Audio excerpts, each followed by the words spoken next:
আসসালামু আলাইকুম বন্ধুরা, কেমন আছো? আশা করি ভালোই আছো। আমিও ভালো আছি। আবার চলে আসলাম নতুন একটা ভিডিও নিয়ে।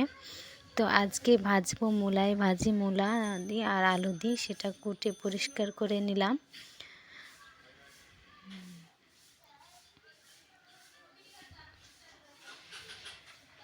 তারপরে কড়াই তেল বসিয়ে দিয়েছি।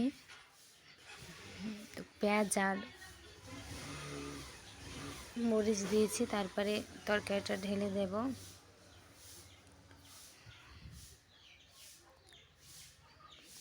ভালো করে নেড়ে নিতে হবে যেন কড়াই না লেগে যায়। তারপরে হালকা লবণ আর হলুদ দিয়ে ভালো করে নেড়ে চেড়ে নেব। তারপরে রুটিটা গড়ে নিচ্ছি, ও একাই তুলে দিয়েছি।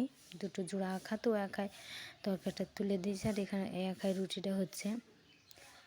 তো রুটিগুলোও হয়ে গেছে, তাই একটা তোমাদের সাথে শেয়ার করলাম। আর এখানে এই পিঁড়িতে একটা আছে, দুটো ছিল লাস্টে। তারপর তরকারিটা কমপ্লিট। তারপরে এখানে আমাদের এখানে পাঁচিল দেওয়া হচ্ছে, সেজন্য এখানে নেটটা ঢালাই হবে। তো এটা হচ্ছে কাঠগুলো ঠিকঠাক হচ্ছে। তারপরে ভাত বসিয়ে দিচ্ছি। আর এখানে মাছ রান্না করব, সেই জন্য মাছগুলো কেটে পরিষ্কার করে নিয়ে এসেছি।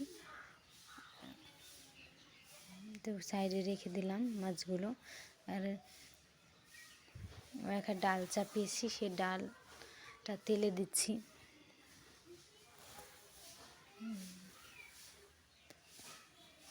তারপরে মাছে লবণ আর হলুদটা মিশিয়ে নেব।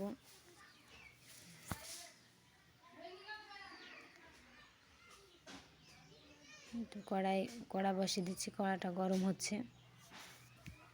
তারপর মাছ ভাজা হচ্ছে এখানে। আর এগুলো আছে 4টি দিয়েছি, আর এখানে 5টা মতন আছে। তারপরে মাছ রান্নাও কমপ্লিট।